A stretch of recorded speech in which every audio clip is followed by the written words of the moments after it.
பெரியவா சரணம். பாறையின் ஓரமாய், பாறையின் ஓரமாய் பாங்கென வேகமந்த, பாறையின் ஓரமாய் பாங்கென வேகமந்த ரூபனாய மூதனவன் நேற்றி திலகமதில் காமாட்சியும் அதனோடு அவர் அணிந்துள்ள நீரு எனப்படும் விபூதியில் பரமேஸ்வரனும்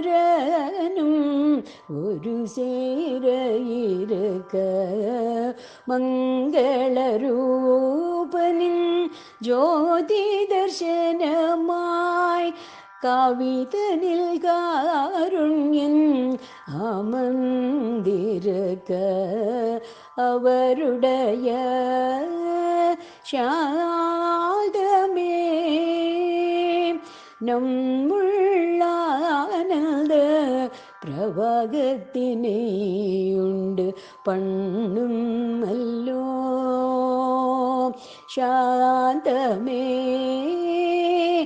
ஆனந்த பிரவாகத்தினை உண்டு பண்ணும் அல்லோ.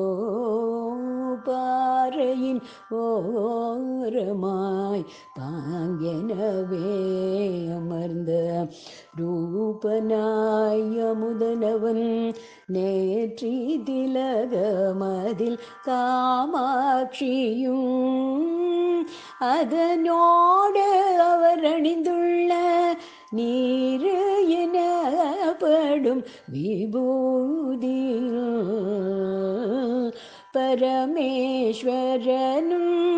ஒரு சேர இருக்க, மங்கள ரூபனின் ஜோதி தர்சனமாய் காவிதனில் காருண்யம் அமர்ந்திருக்க, அவருடைய சாந்தமே நம்முள்ளானந்த பிரவாகத்தினை உண்டு பண்ணும் அல்லோ. பிரவாகத்தினை உண்டு பண்ணும் அல்லோ. பெரியவா